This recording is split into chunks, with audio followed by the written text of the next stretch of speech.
Welcome to the DataStream Podcast, where we're braving the stormy weather to talk about some geeky things. Tonight, we're going to be heading over to Risa, and we're also going to be catching up with what's been on the box, plus some other little bits with Elite Force. So, joining me today in this storm-stricken land, we've got the creator of the Risa social network, Richard Evans. Evening. And we got our favourites back, Luke and Luke. Hello. So, we're going to start off talking about Risa. Now, of course, we've had Richard on before in our first data stream, where he was telling us about the data network. So, Richard, what's changed? Okay, well, first of all, the name has changed. It was called the Data Network, and then after a lot of user feedback and similar things like that, we've always kind of prided ourselves in being able to respond to user feedback. So what we decided to do was follow that, and so we changed our name. And Risa kind of came up during our conversations, during our meetings, and it just fit perfectly for us because Risa is the vacation place for Star Trek. It's where you go to socialize and have fun and relax, and that's what the network we wanted to build. And so it kind of made that sense to build that forward to become Risa. So that's one of the big changes that's happened. Another one is that we are continually working on our network. We have been able to get pages and group features into the network, so we will be launching that at some point in the next couple of months. Don't know when, but it's there and it's working, and I'm very proud to have it. It's such an awesome feature. A lot of people, a lot of podcasts, a lot of groups have been asking for this. And so it's actually great that we'll be able to provide this for our users. Got lots more things coming up, loads of things happening, loads of changes as well. And so, yeah, it's going to be a very busy couple of months, but a good couple of months to come yet. Yeah, we received, you sent out an email about some of the upcoming changes very recently. Absolutely, yeah. I think I sent that out maybe yesterday or the day before. I like to keep our users kind of updated, what's going on, because it's their network at the end of the day. I'm just here as someone who puts ideas into actions. So, let's go back to sort of the basics. You've just talked about the change since last time, but for the people who don't know what it is at all, what is it? Okay, Risa is a Star Trek social media networking site. It's combining both the wonderful features of Facebook and Twitter and Tumblr and all those business into one better social network for Star Trek fans, really. I've always found that Star Trek fans have always had to come to Facebook and then build up their network that way. And I kind of wanted a place where the network was there already for Star Trek fans. All they had to do was just come along and just sign up. So it's one of those things where it's absolutely fantastic. We've got a lot of users on there using it quite regularly, which is fantastic. A lot of people are loving what we're doing as well. We've had a lot of hype and a lot of great publicity as well, which is absolutely fantastic.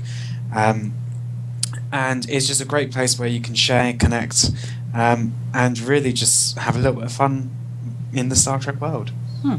Now, Luke, well, which Luke is the question there? Luke Sutton, you're quite a social media person with your tumbling TARDIS, among others. What are your sort of thoughts on having a dedicated network for Trekkies? Trekkers? It's very funny this should come up because I'm currently writing a script for my fan film series, which involves a social network gone bad and how it sort of links to a hive mind we're oh so familiar with. But I think that technology has always been very close to Star Trek and different ways of using it. And I think that something like this is excellent because Star Trek-minded people are very technology conscious. They are on all the websites that we use regularly, and they have been before a lot of people that use it regularly, sort of normal people, to coin a phrase. And I think it's a good opportunity to bring a lot of people together in a network that is quite got a common interest, but still has all the other features that we expect. So I think it's a great concept in that respect. Yeah. Other Luke, I don't know how much you're into your networking at all. Oh, he's only little. I know, that's why I say I don't know if you're into it at all. You have hit the age restriction, haven't you? To be honest, I'm not really a big social networker by choice, Mr. Sutton. But I suppose the only really thing that would maybe come close was I was part of the Last Outpost quite regularly in 2012. But Risa sounds certainly interesting, Richard. Yes. But not really a big social networker by choice. I'll probably need it at some point later in life, but not right now. I'm free right now. Leave me. Okay, here's a question that might be relevant then. Okay, and might be a good source of feedback. What sort of elements and aspects would encourage you to get to be involved in a social network that is Star Trek based? I mean, obviously you're a Star Trek fan, so that's one thing that will really get you. But what other sort of elements and features would make you want to get involved? Probably the fact that there is. Probably the fact that there is already sort of. I can talk to people about something I'm interested in, and they'll probably know what I'm talking about if they've joined something like that. So I think it would be because of the people that I could talk to, and find out what their interests are in Star Trek, what shows they like, and things like that. That's probably the biggest appeal to me. I mean, one of the things for me is that I've kind of recently discovered, quite recently, the fact that how much hatred I have for Deep Space Nine, and I don't know why. It's in any. I know. Impure. I know. This is the thing. I mean, I grew up watching Next Generation and Voyager. Those were the two shows of my childhood, essentially. And Voyager is my favourite show. It always will be, and I absolutely adore it. But for some reason, Deep Space Nine, it doesn't register in my brain, and somehow that's kind of been perceived as if I hate it completely.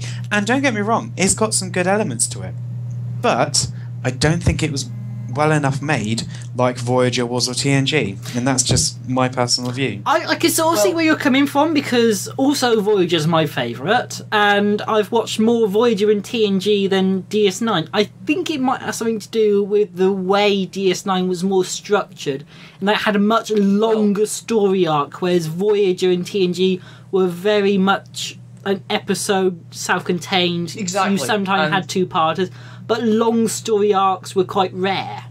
Do you know what's better with what's better with Deep Space Nine is I'm the same, Rich. I never really sort of really registered it before. I just sort of thought, oh, Deep Space Nine, I've seen a few of those, are okay, right? But at the end of 2011 for Christmas, I got a couple of the first couple of seasons, and by the time I finished it, it was a very rich experience, because even though it's a bit slow to start off with, Deep Space Nine, I think Deep Space Nine is probably one of the best shows, but you have to really have seen everything to sort of get the full joy out of it.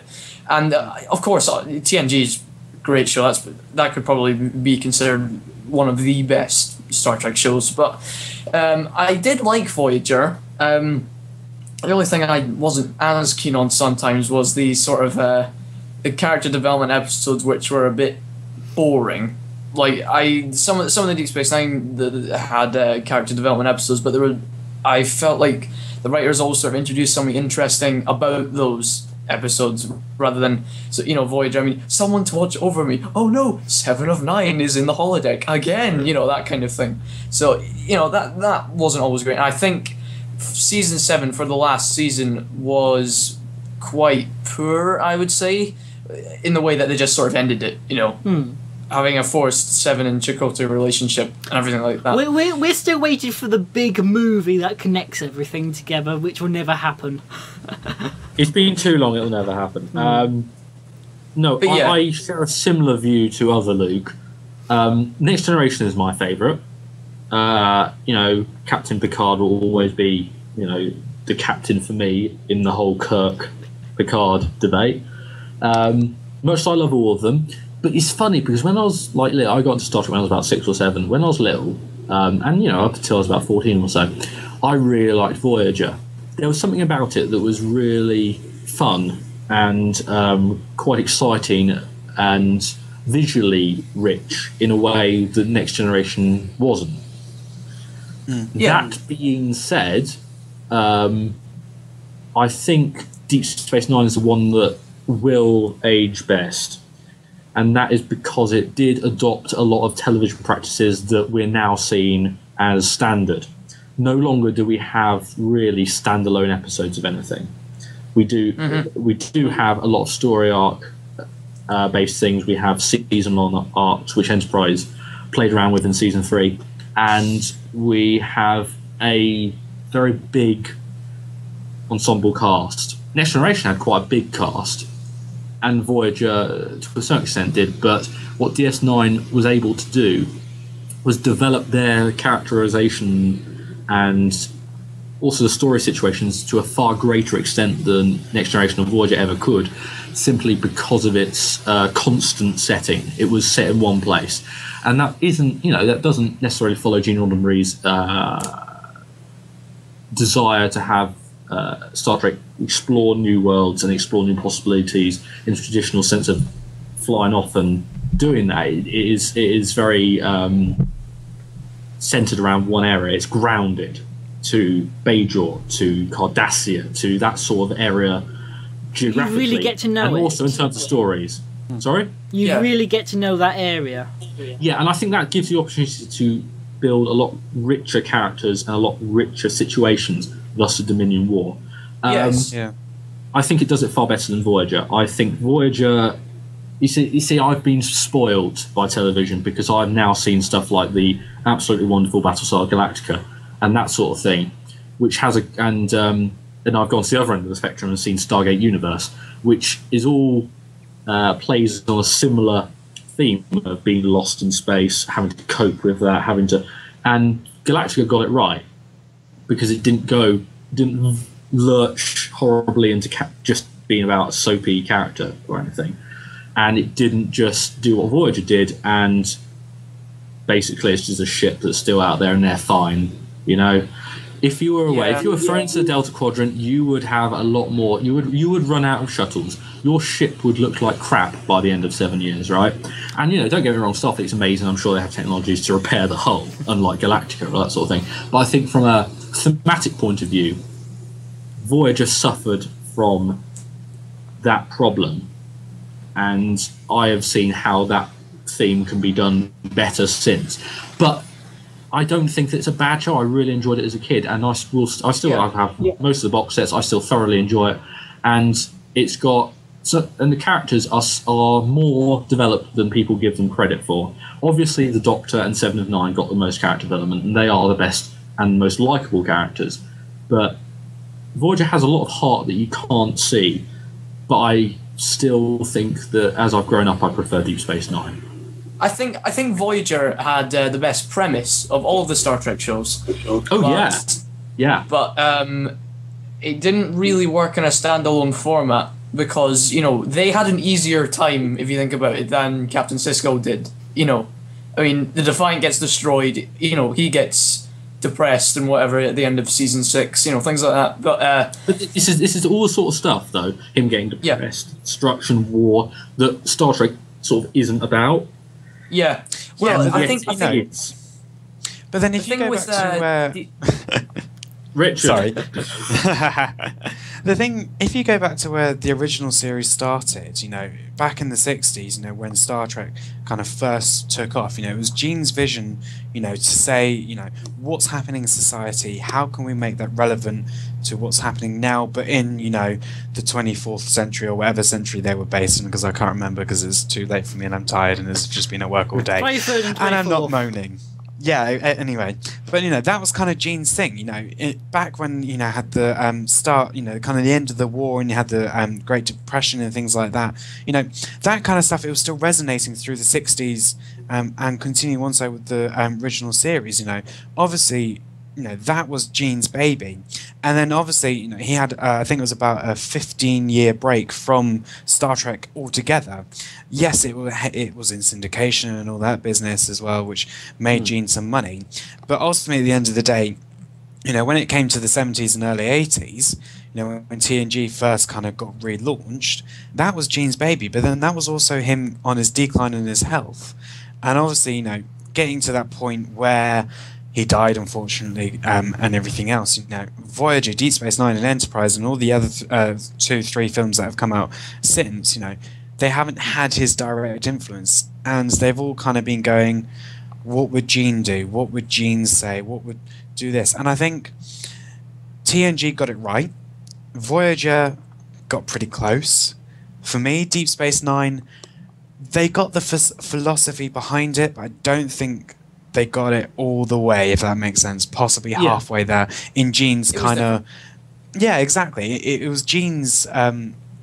It was Gene's ideas and ideals and everything else, but it just wasn't quite Star Trek what we know and love. And obviously, in the last series that ever got made of Enterprise, to me that wasn't Star Trek. That was just pretty much 20 years down the line with us. What's interesting is you normally work better when you have less to work with. And if you think about Deep Space Nine, they kind of had to be inventive to make it interesting, because if you look at season 1 and bits of season 2, it isn't the most interesting. How much can you do with just one station? Yeah. That was probably the problem with Voyager, was the fact that had endless possibilities, and went, let's think. Yes, a being of pure energy. Yes, let's have another one of those. That kind of thing. There were some crackers with Voyager. Voyager did get formulaic, but I think the thing about Voyager, and I think you're quite right, Richard, actually, because thinking about it, if we look at Gene's vision, if we're going to call it that, then I think that out of all the spin-offs after Next Generation, I think Voyager is closest to that. I think Voyager is closest to it's got this whole Lost in Space aspect, but that's, if we get past that, it's basically the original series in terms of the sort of things they're encountering, the sort of stories they want to tell. And there are some stuff that is ripped out of, today's papers in there, or rather the 90s papers. There are some issues and sort of cultural issues that they looked at very well, as did all the other series. But I do agree that I think Voyager, out of all of them, probably is closest to Gene's vision. Whereas I think, Rick Berman took over after Gene essentially as the showrunner. Not quite. That's not quite the right term, actually. Executive producer. Executive he ran the franchise in many respects, and he did rightfully continue Gene's vision. But I think to a certain extent he limited it by that. And that's the thing, because he was focused on Next Generation and then Voyager and the features. And Deep Space Nine was considered by some, and I think quite possibly some in the, internally, as sort of the black horse, sort of no experiment. Yes, and no one really sort of like that. That's not our flagship show, really. Yeah, they just do their own thing. And for that, I think the writers, Ron D. Moore and Ira Bear and all those people, they did have a freedom to try different things. I mean, Rick Berman was really unhappy with the idea of even doing a 6-episode arc of the Dominion War in season 6. But they convinced him to do it, and they thought, well, after that, we'll just go back to episodic stuff. Out of all the series, with Next Generation in a close second, I think Deep Space Nine changes the most between episode 1 and the last episode. I think you look at Emissary, and it's very Next Generation. It's very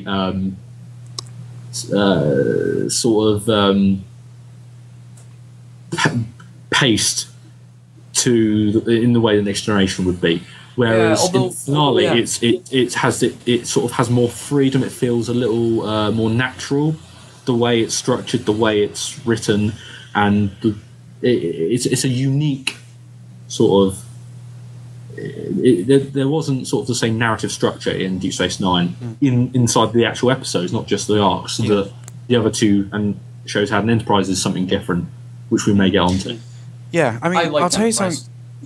That's a different subject for me. But I mean, something that I absolutely love about Star Trek is the fact that you had your original series, then you had your Voyager, then you had your Deep Space Nine.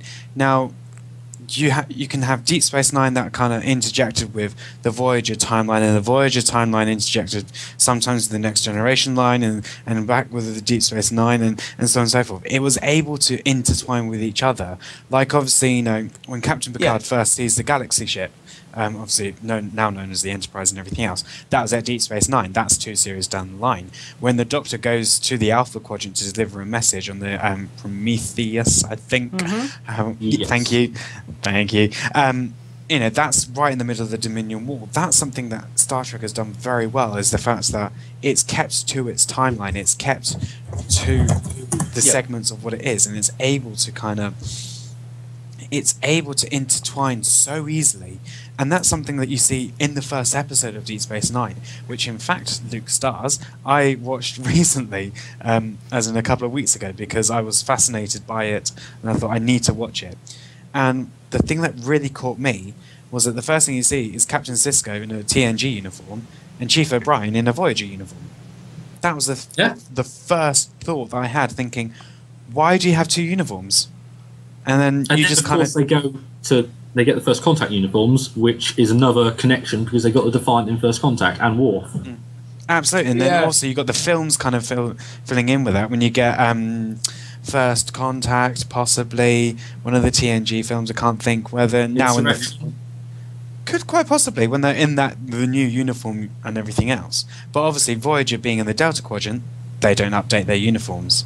Well, then Voyager's the one that sort of stuck out like a sore thumb, as in you could kind of accept in DS9 that, in season 1, 2, and 3 they had the sort of the shoulder uniforms, which could sort of be used for station personnel, and then suddenly Voyager goes and contradicts that and goes, "Oh, we'll have these, thank you." However, I do think it's that.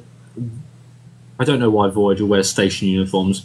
I think it's just assignments. If you're on a starship, you wear a certain style. If you're on a station, you wear a certain style. And maybe they change that over time. It doesn't really matter. Bear in mind, in Generations, you saw the uniform switch as well. You had both uniforms side by side on a starship. Yeah, I think the TNG uniforms... in Generations, I think the TNG uniforms... It was sort of a gradual change. Yeah, and Voyager was a brand new ship assignment. So issue them with the new uniforms. What's it? Well, I suppose you do see TNG uniforms in DS9 when they have the grey ones, so when they're phasing it in. But I think the best uniforms were probably the TNG ones, closely followed by the First Contact grey shirt ones. I think they're nice in uniform. Like, not so keen on the Voyager ones. I actually find the Voyager ones look nicer than the TNG ones. I think the shoulders work better than a huge middle patch. Yeah. Although the middle patch does have a nice design to it. This is my favourite one. This is my favourite. I like the shoulder ones. But the one thing that for me is, for the TNG uniforms, I like the first series TNG uniforms when they had the piping. I know, I liked that. It looks like they've got capes. Do you fancy wearing one, though? If I had one to wear, I would wear it, but I don't. Even though they had the problems of the fit. Yeah, because weren't they going to have back pain or something if they kept that was why they changed it, Well, no, I do like them. I don't. They're not my favourite, and I much prefer the ones they had later on in TNG. But they look they got capes on the back. They should have capes. If I remember correctly, they went like they did because the impression of the future was meant to be clean, pristine, wrinkle-free. Yeah. Yeah. Gene Roddenberry actually wanted no creases in the uniforms at all. Which I think the Voyager uniforms seem a bit baggy almost to me. I think it's like the material they're made of. I could maybe get over the design, but I think... much better than the jumpsuits that I prefer the grey shirt in the Nemesis. First I prefer the grey... They're quite... I prefer the grey shirt ones to the Voyager ones because it's more uniform, like with the grey, and then your actual, your specialty on your neck. I think it's more uniform like that. I thought it was nice and subdued and dignified. Not that the others aren't, but I just personally think aesthetically that's the best looking one. But to be fair, yeah. But to be fair, Mr. Stars, you are currently wearing a bow tie and a hat. Not entirely sure if you have the authority and qualifications to comment on bow ties are design. cool. I've already said he should be wearing a red jacket so it matches better. Oh, Yes, I'm don't wearing a get different me colour scheme. Don't get me wrong, bow ties are cool, but the bow and the hat is not. So, not really sure if you have Top the hat? qualifications. It's not a top hat. No, should he try a top hat? No. Not with this. Let's put it out in the comments now. What sort of hat should TriggerAngry wear next time? If you're watching the live stream, we'd love to hear your comments right now. I think you should wear a bandana. I've got something else to say about the uniform thing.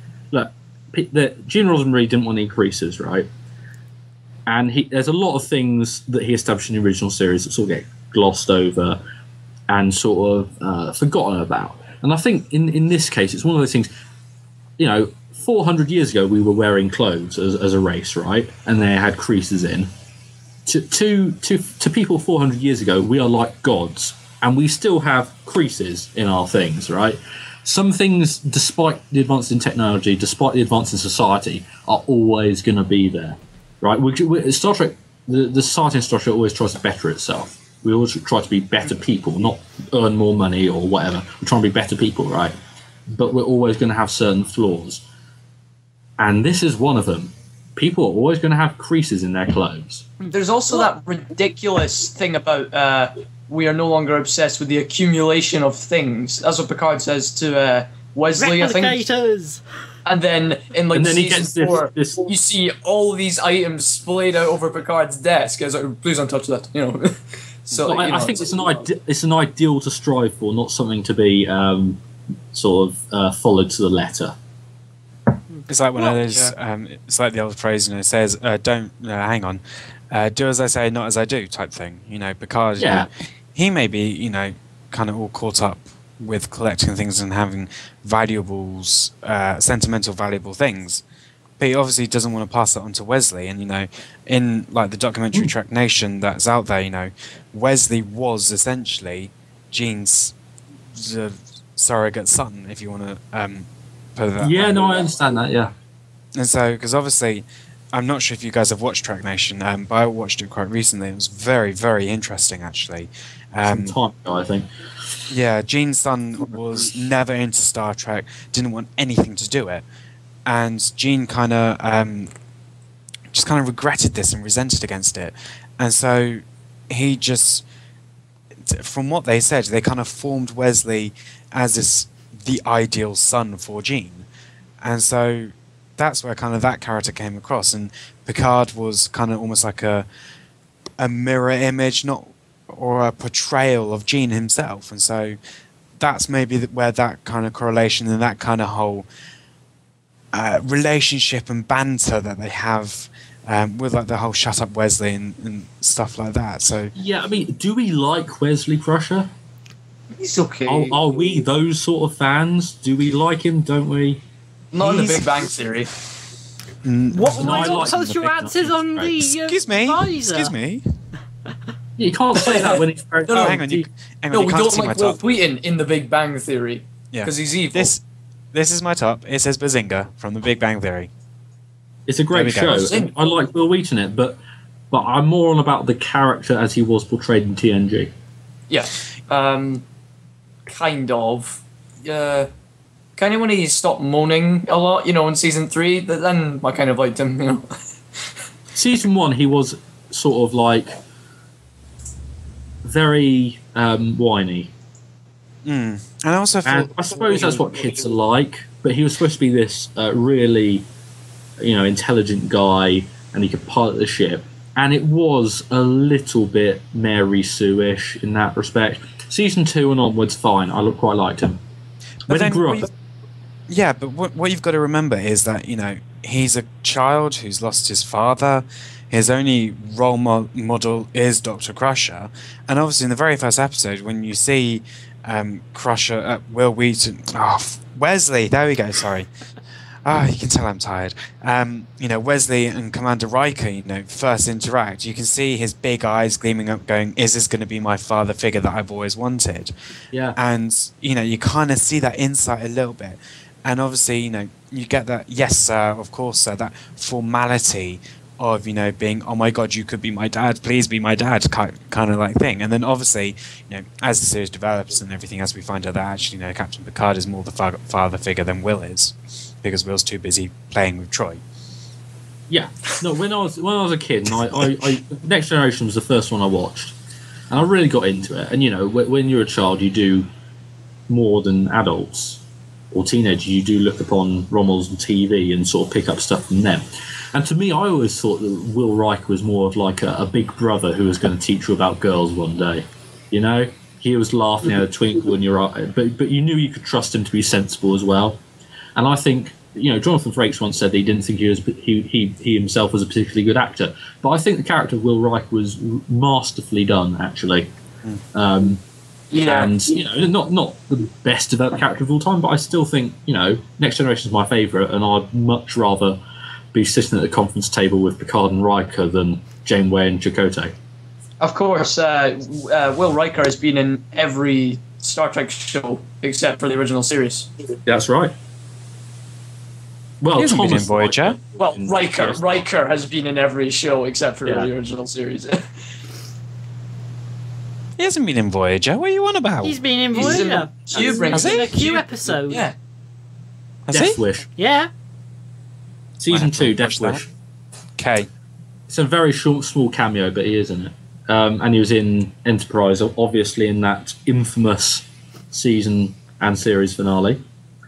And he was in DS9. Well, he played his transporter duplicate Thomas Riker in the season 3 episode Defiant of DS9. Another thing I want to say about DS9 before I forget. We were saying how much it changed from start to finish, and how it integrated with the other series, and how a lot of people don't like it because it doesn't follow or whatever. I'd say that if you really wanted to give it a chance, you can pretty much gloss over most of the first 3 seasons. There's maybe 10 or 12 episodes that you probably should watch in those first three seasons. I'd go from season 3, probably. Season 3 is better than the first 2, but season 4 is where it really Most starts. shows tend The to take a entire couple show of changes. seasons to really find their feet. Oh, absolutely. Absolutely. But I think DS9 really took their time finding their feet to a certain extent. It is better from season 3, but season 4 is when it really becomes a completely different show. It's like Scorpion in Voyager. Season 4, everything changed. It was a different show.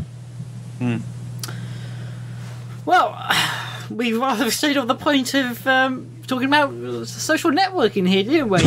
A little bit, but this has been good. This has been good. Yeah, for it has been besides good. Demon. So, very quickly, just to finish off talking about Risa, Richard, I have a question about it. Okay. What is the sort of makeup of the network users at the moment? Have you got a lot of young people, or have you got mostly older people? Or is it quite a mixture of different fans you've got? That's a really good question. I don't know ages, if I'm honest, because I don't need to know and I don't want to know. From what I can tell, it is a vast mixture of what we've got. We've got a lot of podcast listeners. We've got a lot of Fleet players as well. There's a lot of and general Star Trek fans as well, gamers as well. So that's that kind of demographic. In regards to like ages and things, I think for me, I've always found that being a Star Trek fan, obviously, there's this connotation is not the cool thing to be, but everyone is secretly a Star Trek fan. So when they are online playing Star Trek Online, Elite Force, RPGX, and so on and so forth, they create this kind of online Star Trek fan person that's an image of themselves. And so it's really hard to kind of ascertain age, if that makes sense. Well, Facebook has been making the headlines recently with ones such as decrease in the number of young people using the service, whereas there's been an increase in the over 50s using it. Even on the radio coming home from work today, they were talking about sort of groups of over 50s who are gathering together for classes on how to use Facebook.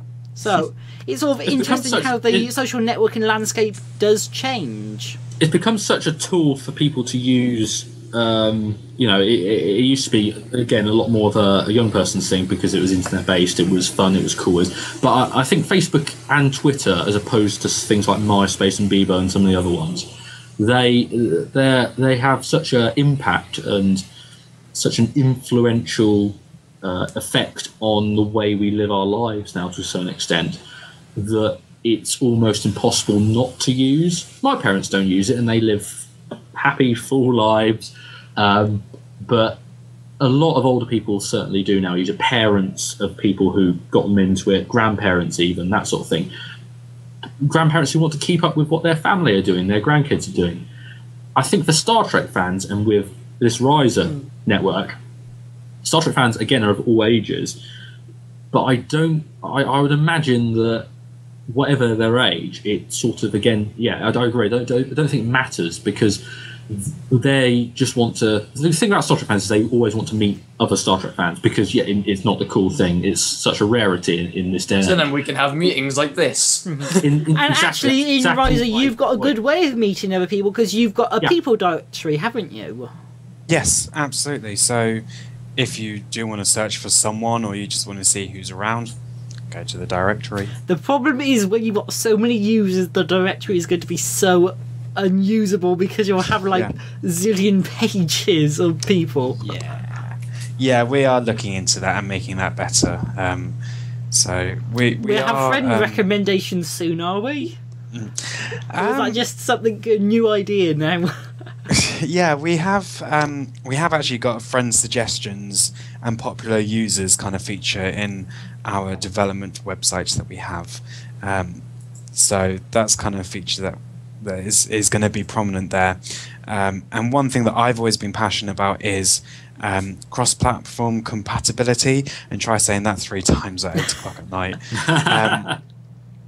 Obviously, majority of websites now are being responsive design, and that's something that our current website is not overly. We've tried, hasn't really worked, so we're kind of rebuilding it back up again. And mobile first? Sorry? Mobile first? Yeah, we're kind of working on the responsive kind of framework at the moment, which has actually been really quite helpful for us as well. And so we're working on that and we're making it better, and it's allowing us to do a lot more things that we couldn't do before. For example, themes. That is awesome. So we're able to now we're introducing like Klingon themes, Star Trek command, science and engineering themes, so you can then actually choose your class for your ranks.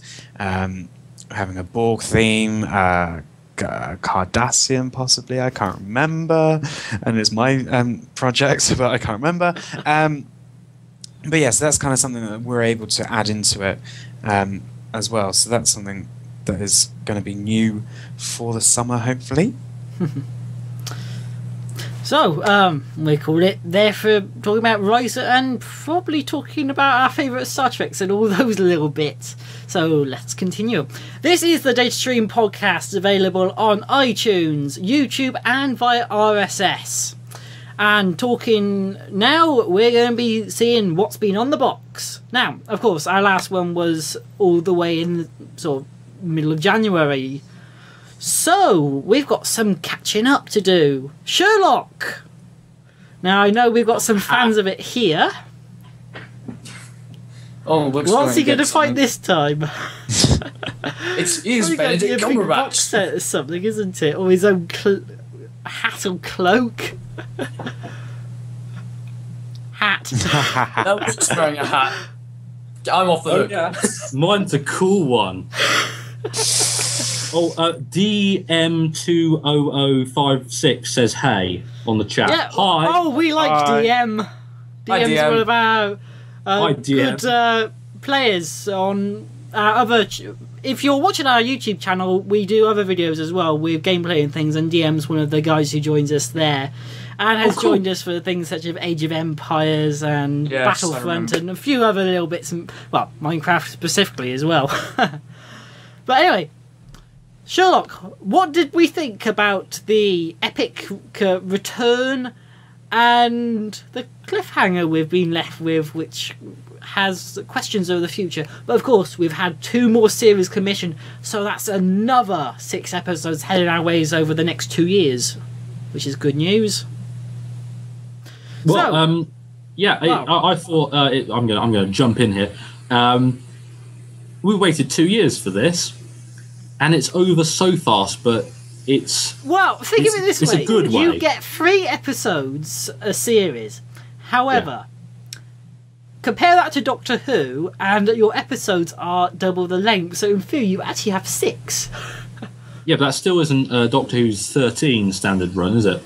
But then the quality is high, and you have got, people who are now, big Hollywood stars as your actors, as your main characters, and obviously that is. Before we really dive into this, I have been asked by somebody in the live stream first not to reveal any spoilers, so I second that. I've only make seen the sure you second don't half mention of... any. Well, this is going to be difficult. Okay, I can talk about. I've seen the end, so I'm fine. I'd like to talk about the themes a bit, because this year's series was a little different from in the previous 2 series. They definitely have focused more on casework, and the sort of characters have become legends sort of through that. You see, that's sort of a side effect. This series, they really pushed the character development. Yeah, they are very personal stories. Yeah, it's not been popular with everyone. I think there are cases, but they're very much on the side and sort of just intertwine a little rather than being the main course. Yeah, things have got more serious this time in terms of the how it affects the characters themselves. I mean, obviously the Moriarty stuff from last series and all that's had an effect that has ricocheted and made Sherlock sort of think again about his perspective on life. I think he now, whereas before he would have dismissed any ideas like friendship, I think he now understands how he fits in the world a little bit better. Other Luke, have you been following it? I know you're not that hot on the TV, not having one. Right, what I'll say is I've seen the second half of the last episode and nothing else. So really, for That's our a bit commenter, an odd way I to can't watch really it. talk about anything. But, I think I probably would have needed to see more to properly comment on it. So I think you should probably just skip me for this one. Richard, have you been following... Well, were you following it last month? I was following it in the sense of that I knew a lot of people were talking about how did Sherlock come back to life. Hopefully that's not a spoiler, I don't really know. Well, let's put it this way. Throughout that first episode, you have so many theories, and you don't actually get told the actual theory, the way it was done. You get given all these possibilities, no, Luke, which are mostly fan created. Absolutely. It played so perfectly on the whole Tumblr thing. How did he do it? Everyone had a theory. Everyone sort of thought they knew how it was done. Everyone thought they saw visual clues, sort of at the corner of the shot, or what the letters on the road said, all that sort of thing. It's really cleverly playing on that. I like to think personally that the way Sherlock explains it in the end does have an element of truth to it. Usually the most simple explanation is the true one. So I don't think that... No, we don't know for sure. And I'm not sure... I go between thinking, oh, that's very clever. That's very... Need to know, though. Yeah, and then thinking, yeah, you don't need to know. And thinking, yeah, but we wasted 2 years. I don't know. But yeah, I don't follow it. Let's try something more recent then. The BBC have launched another drama series which is playing out at the moment, The Musketeers. This of course has Peter Capaldi, who is the new Doctor. Oh yeah, very interested with him. They don't quite know what they're going to do with him because he got the Doctor Who announcement in the middle of filming. And now they've commissioned a second series, haven't they? They have. And is he going to come back? He's not been confirmed as a full-time person in the series due to his filming commitments. However, there has been talk on Ariel, which is I believe it's on Ariel, which is one of the BBC Yes, their internal blogs. newsletter thing, yeah. They mentioning that it could be a blessing in disguise, because what some series find, where you have the same villain over and over again, they become very stale. Voyager So with the what Borg. they have here is an ability to introduce somebody new next series. Yeah. No, Luke. No. You are not allowed to say that. Voyager did overuse the Borg, but coming back to the point of this series, the Musketeers, I wasn't following it actually. I haven't watched it at all. I hear it's quite good. It's got a good theme tune. That's all I know. But Oh, you posted the theme tune on Facebook, did you not? no, I think that might be Grizz actually. Grizz did. I know. Yes, I Yeah, so remember that's how I listened to it, and it was good. But yeah, I don't know how closely it follows the Three Musketeers, or indeed.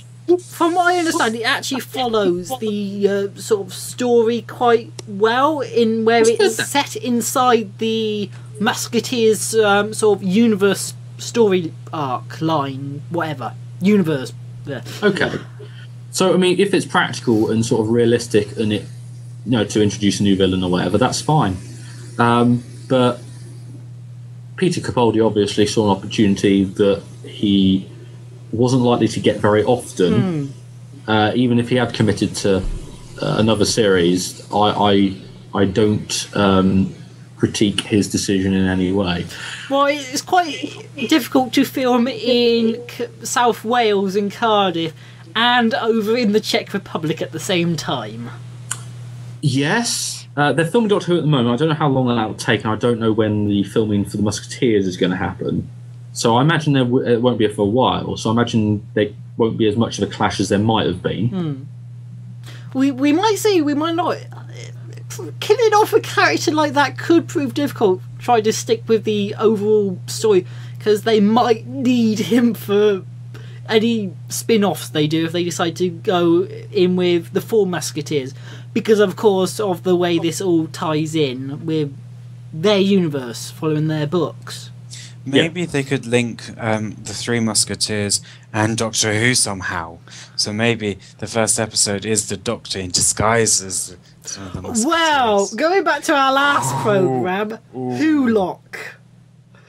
Yes, and what a video that is if you haven't seen it That already. is an amazing feat of Very well fan production, cutting and chopping and merging perfectly. There are only a few sort of sequences in there where you can really see they're not quite right. They're a little bit, but generally it is beautiful. The faces can be a little bit off occasionally, but no, I thought it was fantastic. Yeah, I mean, I always thought that Matt Smith's Doctor would have been brilliant facing the Master, played by Benedict Cumberbatch. I thought, they could have made that work so very well, because they both have the same sort of energy, the same sort of internal thinking going on, I think, with the way their personalities are. Whereas David Tennant's Doctor and John Sims' Master were quite flamboyant in certain respects and quite loud. They had their quiet moments and their sort of mind battles, that's true, but I think that it would have worked. So I always thought that Matt Smith should have faced the Master in the form of Benedict Cumberbatch. I almost Well, think we that never know mixing- what the future may bring. Well, I almost think that mixing the actors maybe isn't the best thing. No. It's not, mixing but as a Benedict Cumberbatch fan, with Doctor Who. I know, and Cumberbatch is in everything anyway. I know, yeah. Even in Star Trek now. Yeah. Oh yeah. So that's I some of actually the like things I've seen. What other things have you been finding on the box or watching recently? Let's start with Richard. Other things that have sort of caught your eye and thought, oh, that's a good series, or that's an interesting film. I've been hearing a lot about RoboCop, the remake of it. I've yet to seen it. so I can't give any spoilers. Apart from that, he's a robot and he's a cop, and he's from kind of the future a little bit. But obviously, RoboCop was very kind of up in its prime in the 1985s and so on and so forth, and this is a remake of that. A lot of people have said it's surprisingly good. And this is starting to kind of convince me to start watching it. Now, I'm not a big cinema goer. I think the last thing that I saw at the cinema was either Les Miserables, the film, which I hated, or oh my god, Olympus Has Fallen. Which is really good. I liked that. So I'm not overly a big movie cinema goer anyway. My last one was Skyfall. Wow, God. Mine was The Hobbit Part 2, and that was only... Mine was The Hobbit Part 2, which was only a month ago. But, you know. Same. Yeah. Yeah, see, I don't have the money to spend going to the cinema, so if there's any cinema people out there who want to give me money, then... Yeah, well, you're young. You don't have to earn your money. Yeah, that's very true. And you also get discounts because you're young. We've now got to pay full whack. But then, to be fair, when we get a little bit older, we will get an old people's discount. That's quite a while, though. Oh, details. Yeah, I feel it already. I might as well just dress up a little bit more and say, hello, dear, can I have a ticket for Star Trek, You're going to turn into an old woman, look. Oh, okay. Yeah, I'll turn into an old woman, yeah. So, TriggerAngry, have you been discovering anything? I don't know. Do you actually watch much, or are you more in the YouTube videos? Well, cartoons. Not really. I didn't hear you say Lightning that. sort of caused you problems, didn't it, with TV? What did? What? Oh, did I need to tell the story again? Sort of cause you problems with watching any TV? Right, I'll tell the story one more time, okay? It's on the record this time. Yes. Well, one time when I was young, very young for you old men out there. I wouldn't be saying that very often. Our TV aerial is actually up a hill because I live in good old countryside. And the aerial got struck by lightning one night. True story. And really, I've learned to live without television for a long time. Do you know what? I feel much freer and better because, you know what? I can actually spend money on things which I want to watch, such as, Sorry, I didn't really quite see that, but... it was his collection of SpongeBob DVDs SquarePants. is all you really need to get, look. Yeah, it was his really, collection of SpongeBob SquarePants. I was watching this recently, which I got for Christmas, but that's Hey. Good series. But, it is a good series. Hey, John watches this too. John watches that too. That is the only ever one from Marvel Animation Studios. Mm-hmm. All the others are made by other companies. That is the only one made by Marvel directly. It's good. It's a good show. I like it, and John watches it too. So you other old men can laugh all you want. But not really much else. One day you'll discover Futurama and Family Guy. I love So Futurama. Spider-Man is currently your highlight. You're going to share with us. No, I finished it like several weeks ago. So I'm just kind of. I know something we should do. We should do Star Trek the Animated Series. Where can we get our hands on that then? I know you can stream it in the US, but I don't know if we can have it in the UK. Yeah, it is here. I've seen it in the shops. You can buy it. I'll check Amazon. No, I meant, I believe in the US on StarTrek.com you can actually stream all the animated episodes. Yes, you can. Which And is really annoying. here, though. Huh? The animated series is on Amazon for £20. Yeah, you see? And I have watched a couple of episodes, and they're not bad. So are we going to start a film watching club or TV watching club then? That would be quite good if we all got it or something like that, and then we all sort of, I don't know, did episode reviews on here or something. I don't know, something like that. But I'm not made of money, 20 quid's Yeah, a lot. me either. I just spent money on this. I just put 40 quid into my I car, didn't so... Oh, there Yeah, you the go. cars sort of drink them, don't they? Love driving. I'm trying to think of what things I've seen. I've been more gaming recently than anything else. Okay, tell us about some of the games you've been playing recently. We'll move on to games now. We've done TV. Well, I got an Xbox last year, and I was always a PC gamer when I was very little. But I thought I had a friend who was going to give me her old Xbox, so I did. So I got it, and I thought I've really got to just go through a backlog of classics that I've never had the chance to, play all the way through. Obviously, I've played on Xbox since I was little, but I've never owned one, so I thought I'm going to do it all by myself. And I'm in love with like Bioshock and Mass Effect, so I got those out of the way. And then I've been doing a lot of Halo recently, because if there's one iconic series that the Xbox has, it's that. And it's really rather good. I have played it before many times, but not sort of by myself all the way through on my own, looking at everything and evaluating it, as indeed I do review things. So I've just started today the anniversary edition of the first Halo, and the improvement in the graphics between the original version from the original Xbox and this version is so huge as to be untrue. I thought it looked really good, but then I realised how much I've aged in like 10 years, and now I realise that it looks rubbish. It looks about as good as Elite Force 1, and I thought that looked good once upon a time. So gaming has a way of making you feel old in a way that other media can't quite. Because you remember everyone's got a game that they played when they were younger or something that they feel, especially attached to a certain Mine extent. was For me, like the Time Quest, which I liked so much I did a Let's Play of recently, which you can find on our YouTube channel. Yeah, and they can be really old games, and they can be really outdated. But that is that. I think that came out in '99, and tried to get it to run on 7 gigabit of doing. These older games do tend to suffer a bit. And now I've got 8. I think it's going to be Steam or bust. I've recently tried to get Hidden Evil to run on Windows 7 64. Haven't yet succeeded. I have got a Windows Vista laptop still that I keep for Armada and that sort of thing. I got Star Trek Armada and Armada 2 working on Windows 7 32-bit. 32 is easier than 64. It is. But I still got it to work, which I'm quite proud of. I can get a waiting to run on. It's all taken apart, but I do have a Windows XP PC somewhere.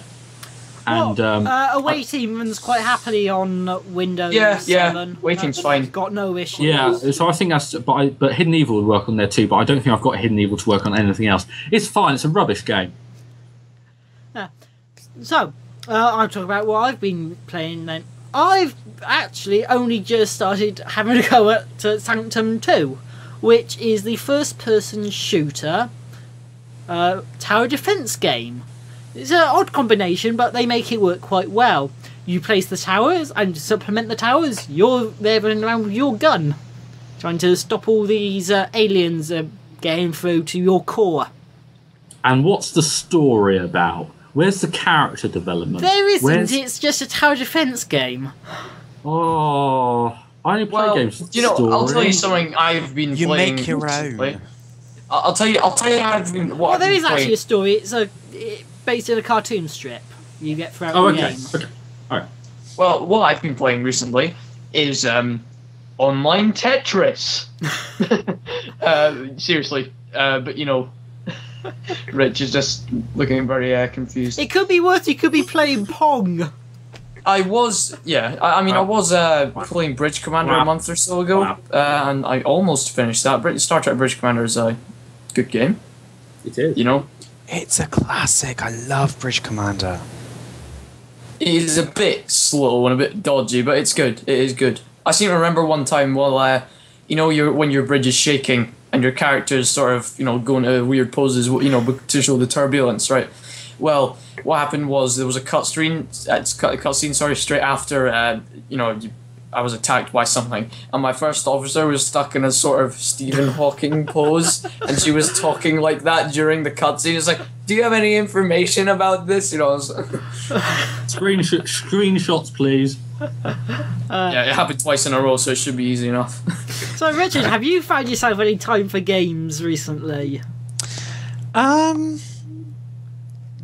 quick answer is no, unfortunately. I mean, my life has changed drastically, you know, working on Risa, obviously starting a new job as well, and everything else. And so life has just gone over with that. And so trying to game, I mean, I haven't been on Star Trek Online for probably about 3 weeks now, which is a little bit bad. Today you're missing the Q anniversary of the special ship and that.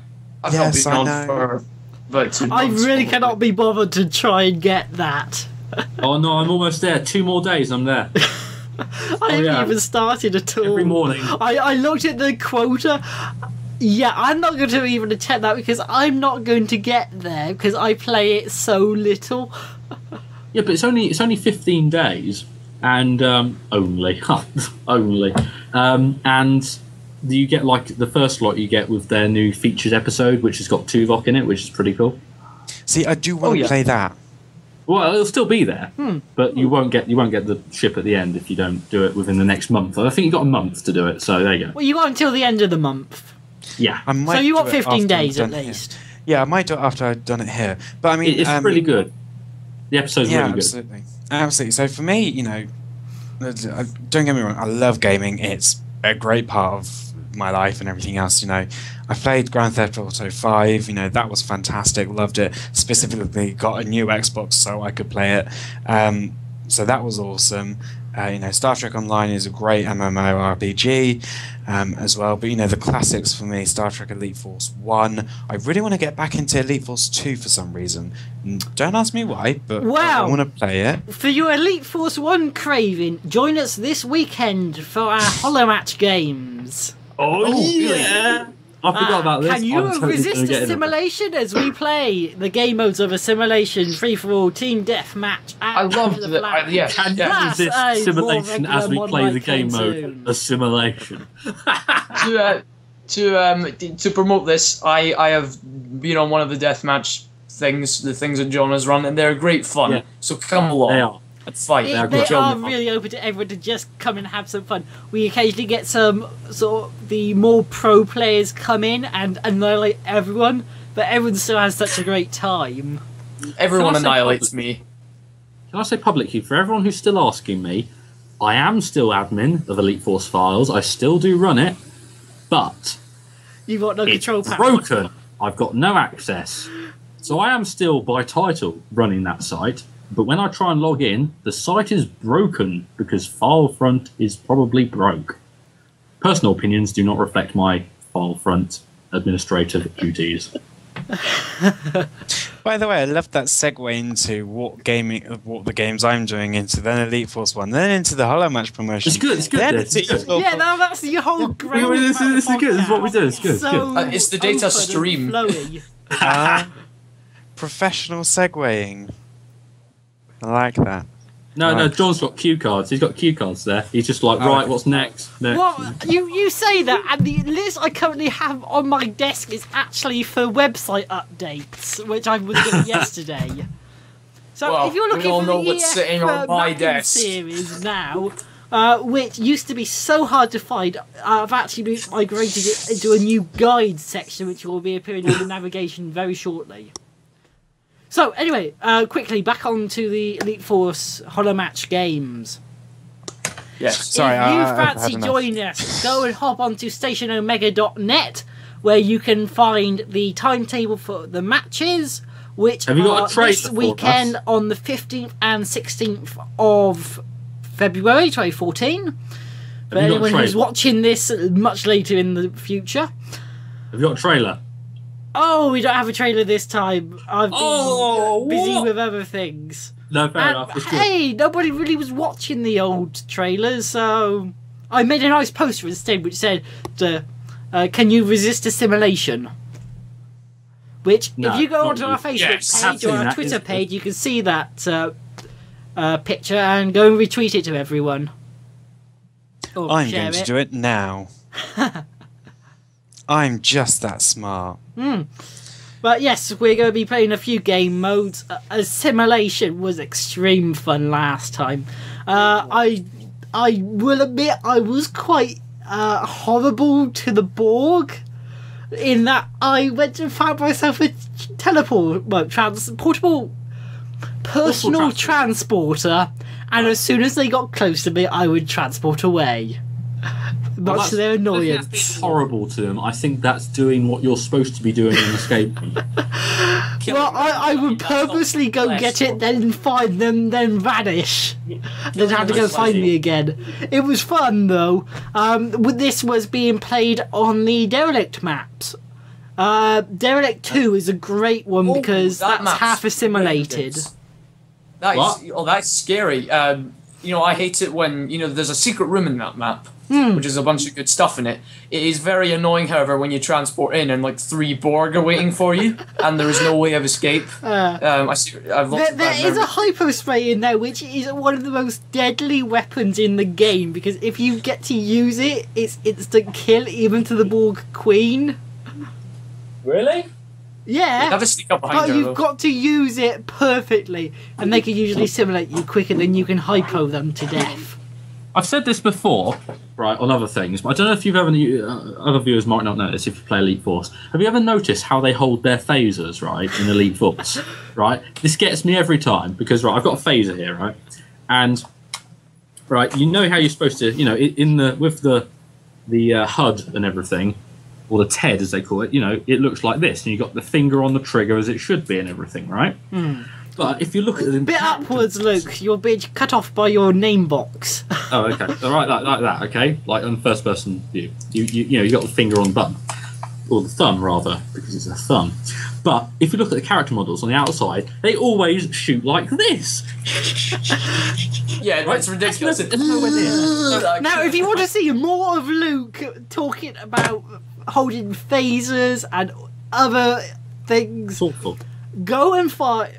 You're going to find an annotation now all over this video if you're watching on YouTube, or if you're going onto our site, there will be a link in the description area below, the live streamer or whatever you're looking at, where we will put a link to an old Elite Force review episode where Luke recreated a bunch of emotes from the game, which is quite a hilarious little sequence. It's rubbish. We laughed. Now I only just remembered that I did that actually, but yes, watch that because that is a good example of how silly it looks. But of course, back then that was the best it could do, and that did look amazing. But come on, really, how can you get that wrong? If you the thumbs are there as well. Yeah, it's like there's no trigger here, and they all look like this when they do it. I know. And the weird thing is, it's like the beam sort of goes on and off like a machine gun. It's like, the bots do that. How about the squatting action when you're crouching with the phaser? Yeah. That's quite bad. It's just how it is. But I cover that in detail elsewhere. Go and look it up. Yeah. So, will you be joining us this weekend, Richard? If I have the time, then I will. The time, come on. It's not work. It's not. I don't work on the weekends. I have an office job. I know. Ooh. I know. Whatever the plans are, this is more important. You'll enjoy it. Everyone else does. Oh, don't get me wrong. I'm sure I will enjoy it, but you kind of got to, got to go to the gym. Got to keep fit. For adults now, I can't play games.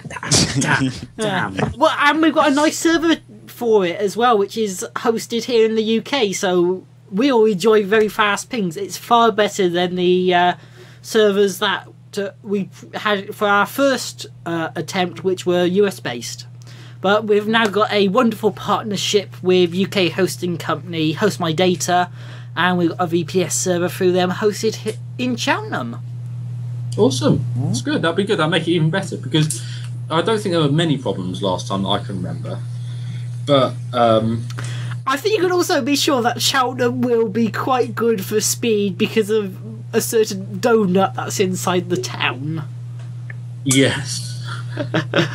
Now, most people probably won't get that reference unless you know a lot about know a bit about Cheltenham and the UK. If you're not from the UK, then you might have trouble understanding a lot of what we're saying, but we do try and speak fluently. Do we? Yeah, we do. Yeah, thanks, Luke. Thanks for that vote of confidence there. Well, this time next year, Luke might be an international guest. Yes, indeed.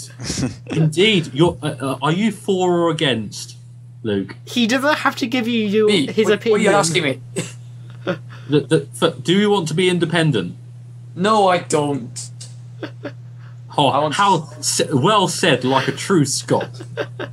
The British government came out and said the other day that independent Scotland would not be allowed the pound. Yeah, which is the first thing he's ever done. All with this a backbone, in my opinion. rubbish. And then that's been accused of bullying. You know, it's the sort of lowering of the voting age to 16 and the sort of all these Scottish events to make us feel patriotic. But you know what? I've sort of realised, everyone here is kind of like, oh, we don't like England, they're horrible. And then people in England are like, oh yeah, Scotland, that's a country. There's always that kind of sort of Scottish not liking the English. Well, you do have this one thing in that you are an English-Scottish hybrid. Yeah, but What's the general feel on the ground? Do people want to be independent, or do they want to stick? I have kind of realised not really. I kind of heard of only a few who want to be independent, but really, I don't think it's worth it. I don't think anyone. Do you think it'll be one side and everyone will just stay with us? Yes, I think possibly. My brother's saying yes over there, but I'm not sure. I think you can stick with us because then I won't have to get a passport. I want to stay with. Then again, if they're in the Eurozone and they sign up, you could easily travel between the border, like you can in Ireland. True. Yeah. I'm just having a look at the chat actually, and there's a question or something from Seaman. Luke, how long has it taken you to finish the Daleks against? Well, who's he talking to, me or you? I don't know. You. Presumably me. Oh. Well, why? Because isn't he your friend? Well, yes, but there's two Lukes here, of course. How it's probably aimed at you. Finish the Daleks again. Oh, right, I know what he's talking about. I'm okay, Mr. Seaman. I am still at the same stage. I'm not any further. Don't worry, everyone else. That's just, never mind. Now, they also don't want independence, which is good. It's good in my opinion. Yes, I don't want it. Very loosely coming off of the Scottish independence debate, let's quickly talk about a certain Scottish filmmaker. Luke, you've got some news about your this film. Okay, let's not call me a certain Scottish filmmaker. But Is that offensive in your culture? No, it's not offensive at all. It's just anyway. So some of you may or may not know about this movie I was writing, which I started writing about a year and 2 months ago. But basically, I finished one scene of it, a very good scene. I'm happy with the scene. I think we shall probably edit it in here afterwards, according to John. So we'll show you if you're watching this on the sort of replay if you're listening on iTunes or on your MP3 player, you're not going to be able to watch it. So get onto our website, which is jfmsn.co.uk/datastream. Click on this episode, and you'll see there the YouTube video. Or you can look at one of the links just below, which will take you direct into this point where you can see this clip. And before we start that clip, for the people who are watching this in the future, basically a bit of backstory. I won't release too much plot details and stuff like that, but 3-minute clip, backstory. Some people beamed down to a planet looking for some Vulcans. Yes, it's based on Star Trek, of course. I'm happy with how it turned out. It took a while to do it, mockery. Anyway, but I'm not mocking. No. We've got a thing. We were just doing the thumbs up thing, basically. Yeah, the promoting it through gestures. Yeah. So basically, yes, new captain, new crew arrive at this planet looking for some Vulcans, and something bad happens because of a bunch of bad people, which I won't release anything about yet. We actually had yellow contact lenses, an interesting fact from that scene, but you can stop it. But you can't really tell in the scene that we're wearing yellow contact lenses, but it doesn't really matter. It's 3 minutes long, and I hope you enjoy it. Roll the clip.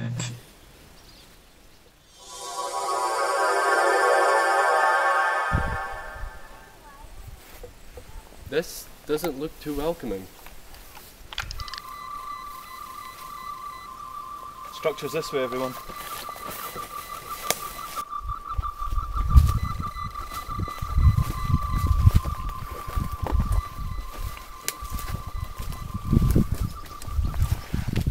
Are you sure the captain knows what he's doing? We should have contacted Starfleet before we beamed down here. Don't worry about it, Telford. I think the captain just trying to prove himself a worthy captain. If you say so. Just hope they don't ever run into any trouble down here. If we do, I'll deal with it.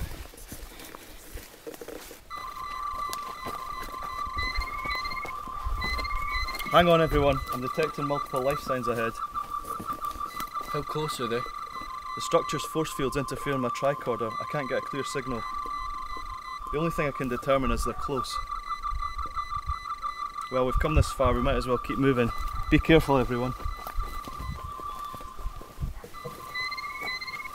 Picking up even more life signs. What do you suggest we do, sir? Get down!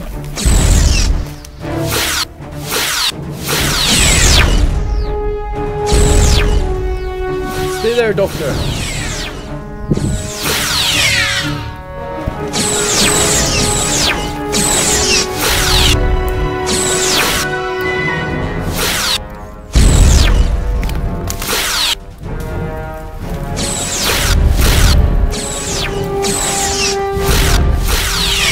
Captain, we can't hold this position much longer. We need to get back to the Explorer. Agreed! Everyone back to the beaming point!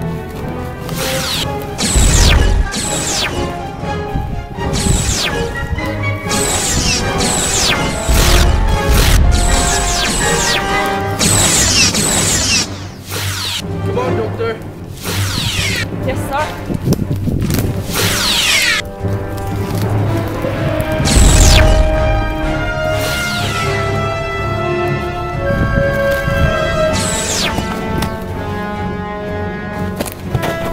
Telford!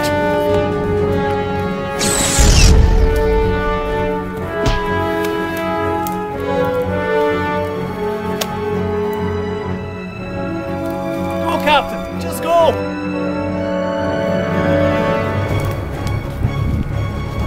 Let's go.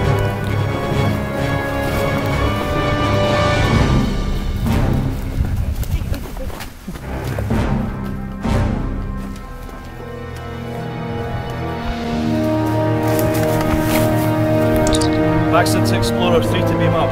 Risa? We lost Telford. He's been captured by hostile aliens. Understood, sir. Energize.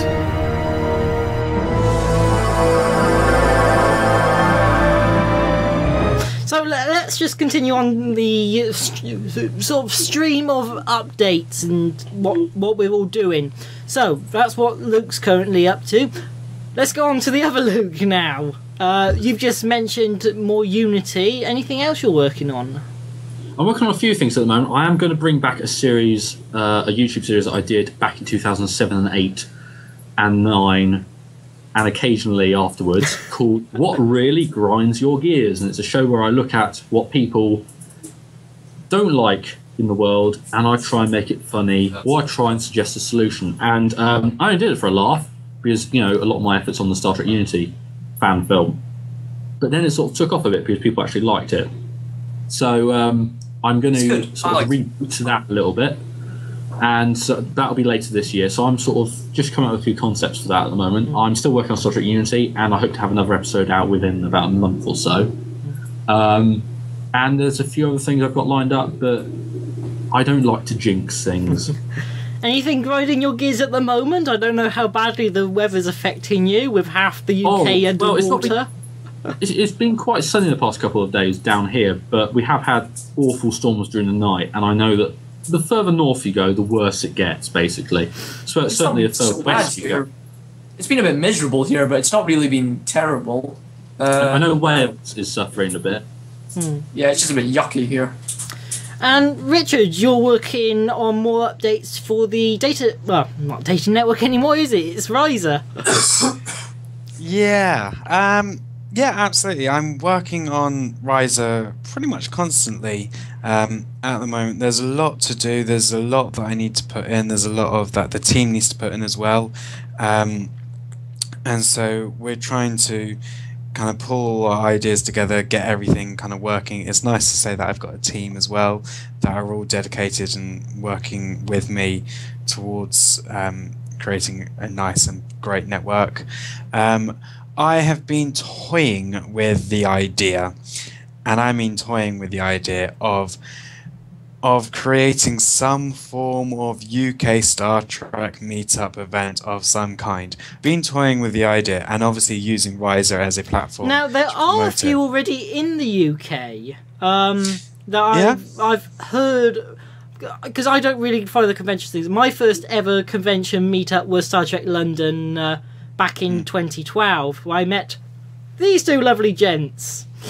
But that I was part of a Facebook group following some of the various discussions about it, and there are a few UK events already happening. Of course, Star Trek London has now migrated to Germany this year. Yes, it's in a couple. Is it in a week or so? It's very soon. I won't be going. No. I thought about it for a minute, but then I thought it's not really practical. Love aren't going. It's not really like finding me going either. Yeah. London was great, and there's a video on that if anyone wants to watch that. Yeah, I know. I did some video diaries as well. It was a really lovely event. I liked it, worth the and money. of course, us three meeting up was good, yeah. Yeah, that was fun, yeah. So, I'll finish off with what's happening here. So we have the DataStream now being upgraded to 2 episodes a month. So you'll be able to enjoy the next one on the 27th of December. Not December, February. God, what sort of promotion is this? Yes, only I 2. know, my brain's melted. The 27th of February. That's the live one, which will be from 7 PM GMT.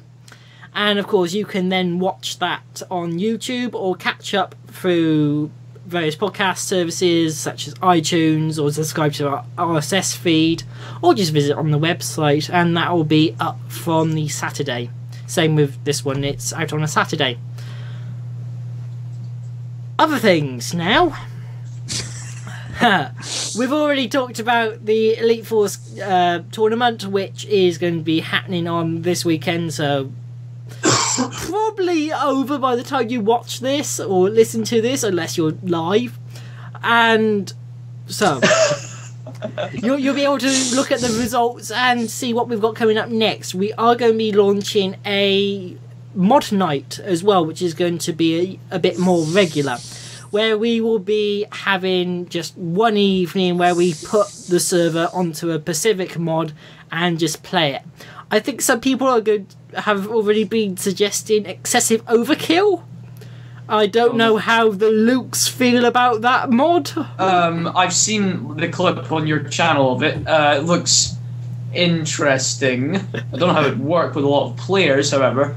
A bit excessive and crazy, probably. I have no comment. I suppose that's the point, yeah. So we'll have to wait and see. And there are undoubtedly other ones, because Elite Force has got a few different multiplayer mods. There's a Mario mod, and you've got Team Elite, and we've got other things. There's a whole bunch of Stargate things you can discover in Elite Force, which will be making an appearance on a future Bite-Size episode. I can't say when, but it is something I have penciled in the plan book. So, onto the Let's Plays now, and Star Trek Legacy will be gracing your YouTube subscription boxes, hopefully, if you're subscribed. If you're not, go find the subscribe button, which you'll find throughout our website and on our YouTube pages. don't quite know where Luke's pointing because subscribe is now below the videos. I'm trying to poke you in the face, but I can't really. Yeah, that doesn't really work, does I'm it? gonna get you and stop you from doing that, but I went the wrong way. So that's what's happening on JF Media Studios at the moment. And of course, you can It's like being join on the University community Challenge, over at this. stationomega.net. So, I think we're going out with everyone being strangled tonight. Anyone got any other closing remarks? Really? Probably not. I'm sorry, can you repeat the question? Anyone got any other closing remarks before we wrap up for the night? Allons-y. Oh, come on, I don't have mine. Let me get it. That they No, like playing with their toys. Here's the reason to come to the next data stream. I'll have a new Unity clip to show. So join us on the 27th. Absolutely. Or on, Remember- well, from the 1st. Because that's when the on-demand will be available.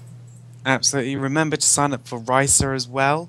What's You the know- URL for that? It is www.startrekrisa.com. Nice and simple. A link will be shown here, up here, down there, somewhere, somewhere around here in some form of annotation. I'm sure it'll be in the description as well. So sign up, get going, and enjoy it. You'll love it. It's one of the best things out there so far. Obviously next door to the data stream and everything else that's out there, like chocolate. And look forward to all the exciting updates you've got coming. Yes, absolutely. When you sign up, you'll get sent a newsletter, not every month, but kind of ish. And we will let you know when the new, obviously, features will be rolling out. We are hoping, I am hoping anyway, for around about May time, we'll be launching the complete redesign and everything else of the website. Don't worry, everything's being transferred over. Don't worry about that. But it should be very exciting, and I'm very excited about it as well. Obviously, check out the Hollow Match on Saturday as well. Get signed up if you need any information. Check out the main website. jfmediastudios.co.uk. Obviously, also Station Omega as well. Come on, get that going. You guys want to play and everything else. If you need any tutorials or anything like that, there's plenty of stuff on there. Go for it. Just sign up and play. It's going to be awesome. I'm soon going to run out of breath, so I'm going to pass it back over to John and breathe. So if you want to come and be my friend on Risa, because everyone has a nice little URL for their name, I am Risa.com/John. That is one of the joys of getting in early. You get to have the good names. And easy to find as well. Oh, yeah. So, will Luke and Luke be joining Risa? Possibly. I'll certainly have a look at it, yeah. Well, there's no harm in joining, is there? Well, I suppose Probably not. I suppose I'll have to look at it first and then Unless Rich is a really intelligent android who's really trying to plant a virus on our computers, in which case, John, you're screwed. But, I don't think that's the case. But if I'm an android, I wouldn't be able to use contractions, so... Oh, data did. Continuity error. Data did. I know. I saw that YouTube clip. That was awesome. I loved it. Yeah, that's good. So, in the meantime, like us on Facebook, follow us on Twitter, sign up to our forums and all those sort of things. We will see you again on the 27th. Enjoy the rest of your evenings. Good night. Live long and prosper.